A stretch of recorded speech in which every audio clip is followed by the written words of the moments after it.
ባለፈው የዛሬ ዓመት የግብጽ ገዳማትን ለመሳለም ግብጽ ሂጄ አንድ መጽሐፍ ሱቅ ልገዛ ሂጄ አንድ መጽሐፍ ረስቼ መጣሁ። አንድ ገዝቼ ሌላ ረስቼ ሌላ ሱቅ የገዛሁትን እና የሱቁ ባለቤት ፈልጎ እየሮጠ መጣና ምን እንዳለው ታውቃላችሁ? መጽሐፍ ረስታል አባ ወይም ሚስተርም አላለም። ዝም ብሎ ምን ሲሰጠኝ ምን ብሎ መሰለኝ የሰጠኝ ብሎ ነው የሰጠኝ። አይገርማችሁም? በጣም እንዴት እንደተጫወተብኝ ማለት ይነደኛል እስካሁን ማለት ነው። ብሎ እንዴት ነው እዚህ አካባቢ ብሎን የለም እንዴ ብሎኝ ነው የሄደ ማለት ነው። ስለዚህ እንደው እስኪ አንዴ እንዲህ በሉ እንደዚህ እስኪ እንደው እባካችሁ ፕሊስ ነው የሚባለው። አስቡ እስቲ እንደው አስቡ፣ እውነት አስቡ። ትናንትን፣ ነገን፣ የዘላለም ሕይወትን፣ ፍርድን፣ አሁን ያለንበትን ሀገራችንን፣ ቤተክርስቲያናችንን እስቲ አስቡ። እውነቴን አፄ ኃይለ ሥላሴ አዲስ አበባ አንድ ትምህርት ቤት ሰኔ ላይ ትምህርት ሲዘጋ የሚባላል አይደለ? እዚያ የወላጅ በዓልም ይባላል። እዚያ መዝጊያው ላይ ተገኝተው መዝጊያ ንግግሩን ያደረጉት እሳቸው ናቸውና ለተማሪዎች ልጆች የመማር ውጤቱ ማሰብ ነውና እንድታስቡ እለምናችኋለሁ ነበር ያሉ። አሁን ሰው ዲግሪ ይዞ የማያስብ ማስተርስ ይዞ የማያስብ ፒኤችዲ ይዞ የማያስብ እንደው ምንድን ነው ሰው? ምንድን ነው? ሐሳቢ እኮ ነው። እስኪ አስቡ፣ በሞት ያስቡ። ቢሮ እኮ ቁልፍ ይዞ ማለት አይደለም እኮ ማሰብ ነው። እንደዚያ ሰውዬ እንዳለው ማለት ነው። እስቲ አስቡ በሉ። ምንድን ነው ያልኳችሁ? አንድ ጊዜ እንደው ፈላስፎች ራሱ እንኳን ያስባሉ፣ እንኳን ክርስቲያን ረተው። ሶቅራጥስ አንድ ቀን ሰው አዳዲስ ነገር እየሄደ የሚሰማበት አደባባይ አለ። ፈላስፎች እየሄዱ አዲስ ነገር የሚናገሩበት እዚያ ሄዶ ቁጭ አለ። ሰው ሁሉ ሶቅራጥስ አዲስ ነገር ይናገራል እያለ ቁጭ ብሎ ቢጠብቅ ጉች እንደ ጣዖት ቁጭ ብሎ ዝም አለ። እስከ ምሳ ሰዓት ጠበቁት፣ ዝም። እስከ 7 ሰዓት ጠበቁት፣ ዝም። ምሳ በልተን እንምጣ ብለው ምሳ በልተው ሲመጡ ዝም። እስከ 4 ጠበቁት፣ ዝም። አንዳንዶቹ አይ በቃ እንሂድ እንግዲህ ብሎ ሄዱ። ሌሎቹ ግን ማለዳ እስቲ አብረን ነው እንደር ብሎ አደሩ። ጠዋት ሲነጋ አለ ምን ሆነ ነው አሉት። እያሰብኩ። ስንት ሰዓት ማለት ነው? ስንት ሰዓት ነው? አስተምሯል አላስተማረም? አሁን ንገሩኝ። አስተምሯል አላስተማረም? አስተምሯል። ይኸው ብዙ ከመለፍለፍ አስቡ እስቲ ነው። እስቲ ቁጭ ብላችሁ አስቡ። ከምትሉ ውላችሁ መጣችሁ ቤት ውስጥ ከምትንታቱ እስኪ አስቡ። ከመናገራችሁ በፊት ከመስማታችሁ በፊት እስኪ አስቡ። ከማግባታችሁ በፊት እስኪ አስቡ። አስቡ። ከመሳደባችሁ በፊት አስቡ። እንደው አስቡ እስቲ ነገ ምን እንደምንሆንም አስቡ። በዚህ አካሄድ እንደው መጨረሻ ምን ይሆናል ብላችሁም አስቡ። ኧረ በሞት ያስቡ። እናስብ። እግዚአብሔር ማሰቢያውን ይስጠን። ማሰብ ሰውን ሰው ያሰኘዋል። በእውነቱ ማለት ሰውን ሰው ያደረገው ማሰቡ ነው እና እግዚአብሔርን ምን መስልበት እሱ ነው። አስበን ፈጣሪ እንድንሆን ነው።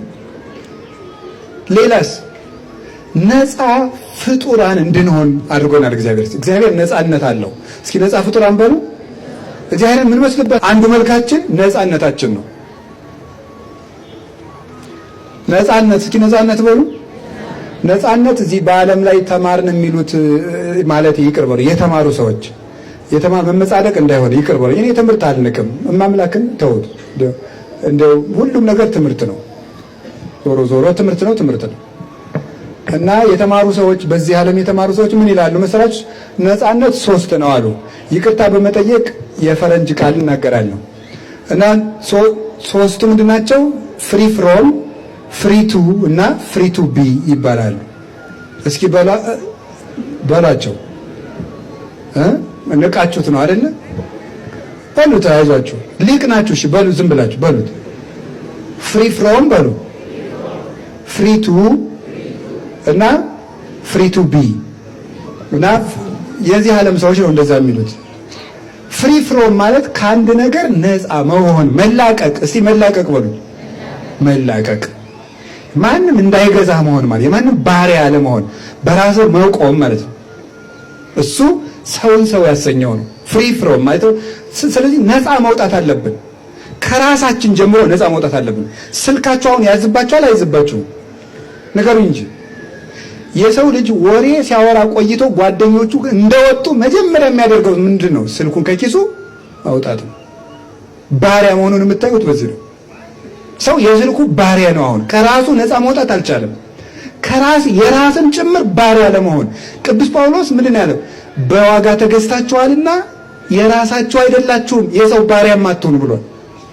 መጀመሪያ ከራስ ባርነት መውጣት፣ ከራስ የምቾት ቀጠና ወጥቶ ማሰብ መቻል፣ ከራስ ቅርፍት መውጣት፣ እንደ እግዚአብሔር ማሰብ መቻል። አሁን ኢጎ የሚባለውን ነገር ይህን ራስ ወዳድነትን ሰብሮ መውጣት፣ እሱን ነው ነፃነት ማለት እሱ ነው። ከኃጢአት ተናዘዙ፣ አትዘሙቱ፣ አትስፈኑ፣ እንዳትበሉ የሚባለው የዚያ ነገር ባሪያ አትሁኑ። እናንተ ነፃ ፍጡራን ናችሁ። እግዚአብሔር ማንንም እንደማይገዛው አጋዚ እንደሆነ እናንተም አጋዛያን ናችሁ፣ ንጹሖች ናችሁ። የማንም ባሪያ መሆን አይገባችሁም ነው። አሁን ከዛሬ ጀምሮ ማሰብ ያለብን ምንድን ነው? እኔ እግዚአብሔርን የምመስል ፍጡር ነኝ።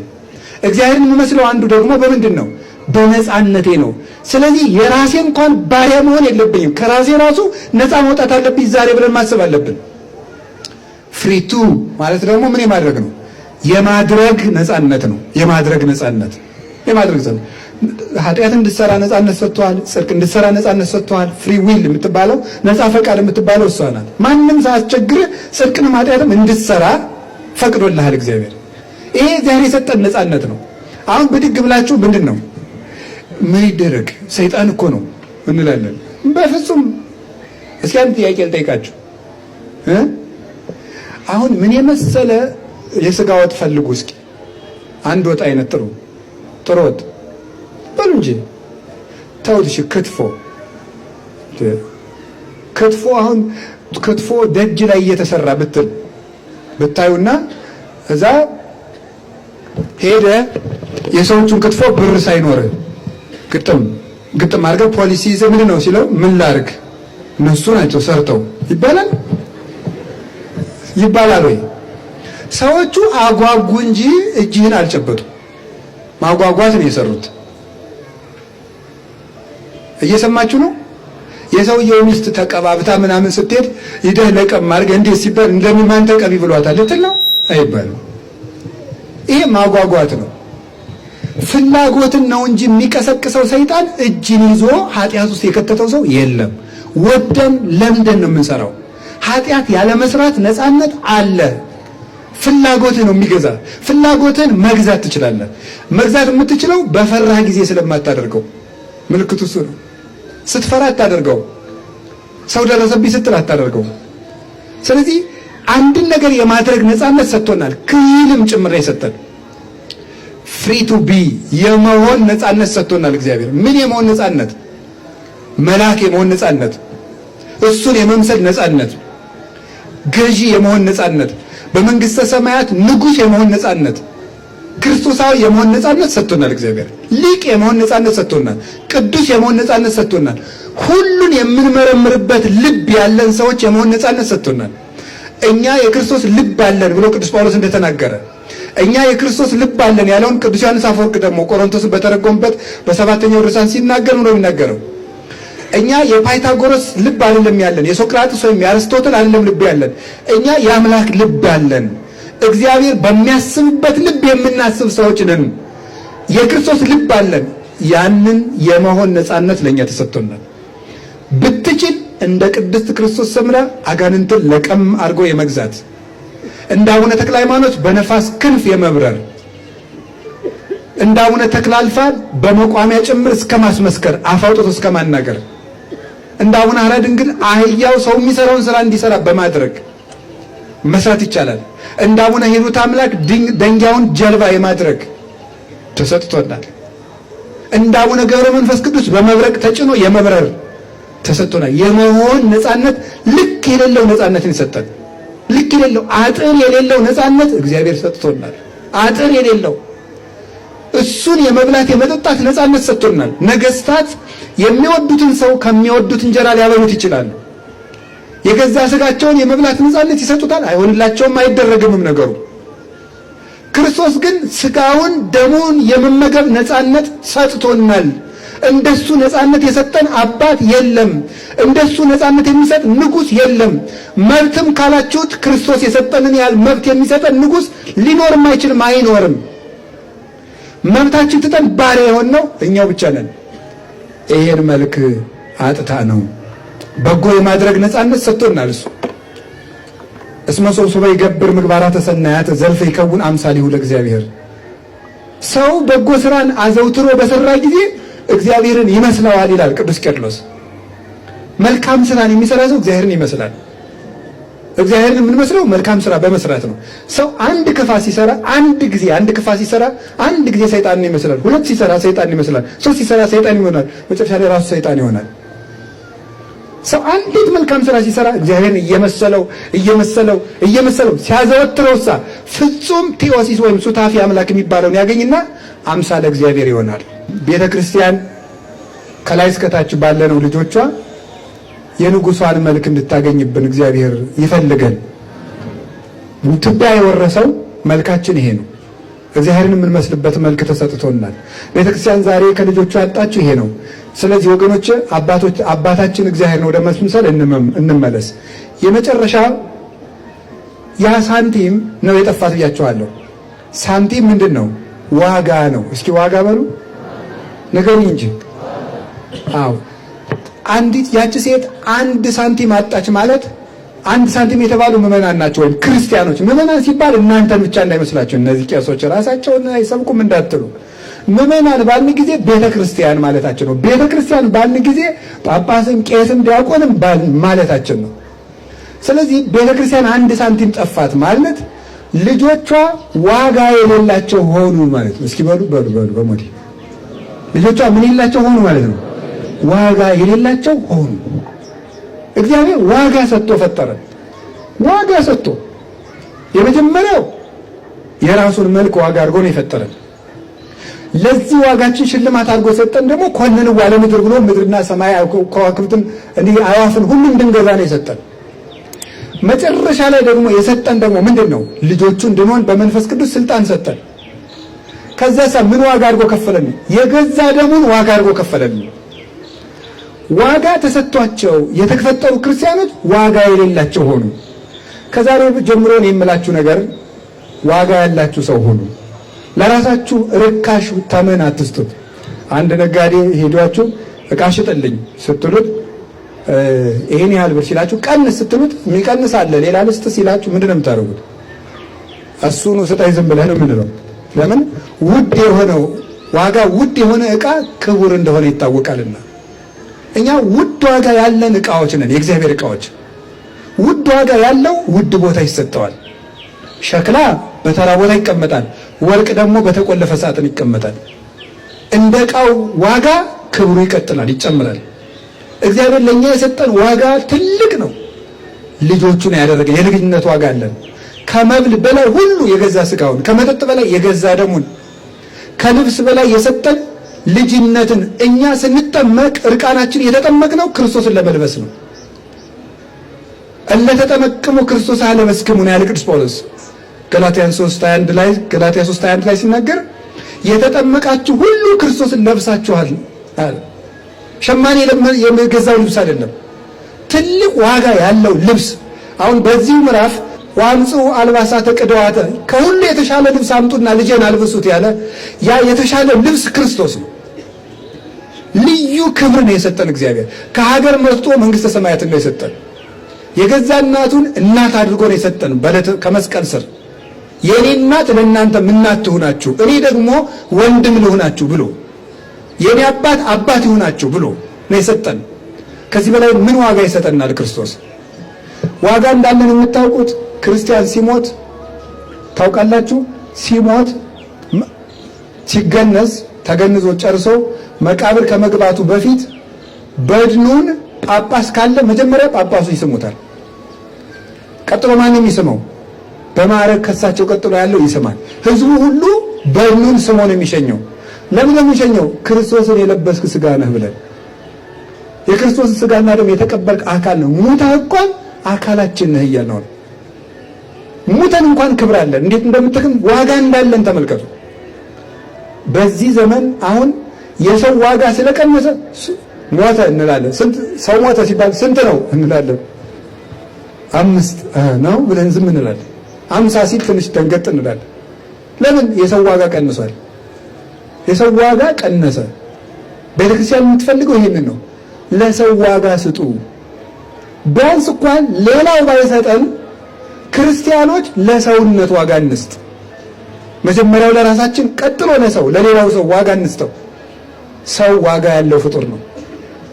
እኔ ዛሬ ማታ ጀምሮ ብታቅዱ ደስ የሚለኝ ጌታዬ ሆይ ዋጋ ያለኝ ሰው አድርገኝ፣ ርካሽ ዕቃ አታርገኝ እኔን በሉ። በቀላል የምገዛ ትንሽ ነገር የሚለውጠኝ እንደው በትንሽ ድቃቂ ሳንቲም ገዝተው የሚወስዱኝ ትንሽ ነገር ከቤት የሚያወጣኝ ርካሽ ዕቃ አልሆን፣ በውድ ዋጋ የምገዛ ልሁን። ያ ዋጋ ደግሞ ያንተ ስጋና ደም ነው። የኔ ዋጋ አንተ ነህ ብለን ማሰብ አለብን። እና ለራሳችሁ እኔ እኮ ዋጋ ያለኝ ሰው ነኝ ብላችሁ ካሰባችሁ ርካሽ ቦታ ስትወጡ እንዴ እኔ ዋጋዬ ስንት ነው በሉ። የማይመጥናችሁ ቦታ ስትሄዱ እኔ ዋጋዬ ስንት ነው። እንደ ተራ ሰው ወጣችሁ ያበዳችሁ ተሳደቡ ሲላችሁ እኔ ዋጋዬ እኮ ይሄ አይደለም። ሀብት ንብረት አፍርታችሁ ከቤተ ክርስቲያን ሲያስቆብልላችሁ ለኔ ዋጋዬ ብር ነው፣ ለኔ ዋጋዬ ቤት ነው፣ ለኔ ዋጋዬ መኪና ነው፣ የኔ ዋጋ እኮ ክርስቶስ ነው ብለን ነው ማሰብ ያለብን። ዋጋችንን ማወቅ አለብን። ለኔ ዋጋዬ ወንበር ነው፣ ለኔ ዋጋዬ ስልጣን ነው፣ ለኔ ዋጋዬ ጌታዬ ነው፣ በደሙ የተገዛሁት፣ ለኔ የተከፈለልኝ ይሄ ነው። ይሄ ወንበር ከክርስቶስ ከለየኝ እልም ይበል፣ ይሄ ገንዘብ የሚለየኝ ከሆነ እልም ይበል። ለኔማ ዋጋዬ መድኃኔዓለም ነው ብለን ማሰብ ያለብን። ስለዚህ እግዚአብሔር ቤተሰቦች ዋጋ አጡ። ቅዱስ ቄርሎስ ይህን ሲተረጉም የነፍስ ዋጋ ምንድነው ይላል? ሃይማኖት። እስኪ ሃይማኖት በሉ። የነፍስ ዋጋዋ ሃይማኖት ነው። ስለዚህ ይቺ ሴት ሳንቲም አጣች ማለት ቤተክርስቲያን የሃይማኖትን ዋጋ ከእያንዳንዳችን ነፍስ አጣል። ያ ማለት ጥቃቅን ነገሮች፣ ሆድ፣ እንቅልፍ፣ እረፍት፣ ጨዋታ፣ ድልቂያ፣ ቀላል የሆኑ ነገሮች ዋጋችንን አሳጥተው ከቤተ ክርስቲያን አስወጥተውናል ማለት ነው። ትንንሽ ነገሮች ምናልባትም ደግሞ አኩርፈን በአንድ ቄስ ተቀይመንም ሊሆን ይችላል። የሆነ ሰው አስቀይሞን ትንሽ አኩርፈን ከቤተ ክርስቲያን እንኮበልላለን። ለምን? ረክሰናል፣ ዝቅ ስላልን ማለት ነው። ስለዚህ የእግዚአብሔር ቤተሰቦች ወደ ክብራችን ይመልሰን መድኃኔዓለም። ያቺ ሴት ምን አደረገች? መብራት አብርታ ምን አደረገች? ፈለገች። ሁሉም ፈነቀለችው። የሚለው ምንድን ነው? ቤተ ክርስቲያን ካለ ነገሯ ሁሉ ወርቅ ብታመጡላት፣ የወርቅ ጥላ ብታመጡላት፣ በጣም ብዙ ሚሊዮን ብር አምጥታችሁ ብትሰጧት አንድ ሰው እንደምታመጡላት አድርጎ ደስ አይላትም ቤተ ክርስቲያን። ሁሉም ፈንቅላ አንዱን ሳንቲም ፈለገችው ማለት ቤተ ክርስቲያን ካለ ነገሯ፣ ከንብረቷ፣ ከዕቃ ቤቷ፣ ከቤተ ክርስቲያኑ ዲዛይን፣ ከህንፃው፣ ከዚህ ሁሉ አንድ ክርስቲያን ሲመጣላት ደስ ይላታል ቤተ ክርስቲያን። ምክንያቱም ያ ክርስቲያን የንጉሱ ምስል ነው፣ የንጉሱ አምሳል ነው። ከዚህ የተነሳ ለቤተ ክርስቲያን ሰው ገለህ 50 ሚሊዮን ብር አድርገህ ስጣት አትፈልገውም። ቤተ ክርስቲያን ያለን ሰውን በሐሰት ምስክር አሳስረ አንተ አምጥተህ 100 ሚሊዮን ብር ስጣት፣ ቤተ ክርስቲያን ያን አትፈልገውም። ቤተ ክርስቲያን የምትፈልገው እሱ ሜዳ ጥለህ ያንን ብሩን ለዚያ ድሃ ከፍላለት ያንን ድሃ ይዘህላትና ቤተ ክርስቲያን የምትፈልገው እሱን ነው። እናሳ ሁሉ ነገር ተደምሮ ለቤተ ክርስቲያን አንድ ሰው ያህል ክብር የለውም። ምን ታደርጋለች? መብራት ታበራለች ነው። ያ መብራት ምንድን ነው? ክህነት ነው። በንስሐ ትፈልጋለች ልጆቿን። ዘይቱ ፍቅር ነው። ምክንያቱም ምንድነው ፍቅር የተባለው? ቤተ ክርስቲያን ማንም ሰው ሲመጣ አይፈረድበትም። የሚገርመው ይሄ ነው። ሊቁ ቅዱስ ዮሐንስ አፈወርቅ ቤተ ክርስቲያን ሐኪም ቤት፣ ቤተ ፈውስ እንጂ ፍርድ ቤት አይደለችም። አንተ ሰው ኃጢአተኛ ሰው ነህ እንዴ ይላል። እንግዲያው ቤተ ክርስቲያን ናና ታክምሃለች፣ ትድናለህ። አንተ ሰው ጻድቅ ነህ እንዴ? እንግዲያስ ጽድቅህን የምትጠብቅልህ ቤተ ክርስቲያን ናት፣ ቤተ ክርስቲያን ናት ይላል። ጻድቅ ከሆንክ ከጽድቅህ እንዳትወድቅ ቤተ ክርስቲያን ውስጥ ተተክለህ ኑር። ታመህ ከሆነ የኃጢአት በሽታ ይዞ ከሆነ ናና እዚህ ታክም። የሚጠበቅብህ ሕመምህን መናገር ብቻ ነው። ማንም አይፈርድብህም። እንዲያውም ሊቃውንቱ ሲናገሩት ምንድን ነው የሚለው? ከሁሉ ነገር በዚህ ደስ አላት ነው የሚለው። ቤተ ክርስቲያን ደግሞ ደስ ይላታል። እዚህ ሉቃስ ወንጌል እዚሁ ምዕራፍ 15 መጨረሻ ላይ ያለው ልጅ ምን እያለ ነበር የመጣ? ለአባቱ ባሪያ ልባል አይገባኝም ሲለው ምንድን ነው ያደረገው? እንደውም ልጁ አደረገው። እንደውም ሩጦ አቀፈው። ሊቃውንቱ ምን ብለው ይናገራሉ? ባሪያ ያደርገኛል ሲል ልጁ አደረገው። ይቀጣኛል ሲል ሩጦ ሳመው። ይነቅፈኛል ሲል ደግሶ አበላው። ይገርፈኛል ሲል የብርሃን ልብስ አለበሰው። ያባርረኛል ሲል እንዲያውም ግማሽ መንገድ ራሱ ሩጦ መጥቶ አቀፈው። እግዚአብሔር ሁልጊዜም ላይ ያለውን በጉን ደግሞ ስታዩት ምን ያደርገው? አንስቶ በትከሻው ምን አለው ነው የሚለው? ተሸከመው። መሸከም ማለት ምን ማለት ነው? ምንም ነውረኛ ሆነ ብትመጣ ክርስቶስ በትዕግስት ትከሻው ያንን ተሸክሞ አንተን ከራሱ ጋር ከፍ አድርጎ ወደ ላይ ያወጣል ማለት ነው ብሎ ይተረጉማል። ስለዚህ የእግዚአብሔር ቤተሰቦች አሁን እዚህ ቤተክርስቲያን መብራት እያበራች ነው። የፍቅር ዘይት እያፈሰሰችልን ነው። ኑ ልጆቼ፣ በር ሳይዘጋባችሁ፣ ቀኑ ሳይመሽባችሁ፣ ሙሽራው ሳይመጣ አሁን ኑ እያለች ነው። መብራቱም እየበራ ነው። አንሶሱ ዘብርሃን ብክሙ እስመ ዘያህውር ውስተ ጽልመት እያምራ በዛ ያህውር። ብርሃን ሳለላችሁ ተመላለሱ፣ በጨለማ የሚሄድበትን አያውቅምና። ቤተክርስቲያን እየፈለገችን ነው። ሁላችን ትቢያ ወርሶናል። እግዚአብሔር ይመልሰን። ወስብሐት ለእግዚአብሔር። ይቆየን።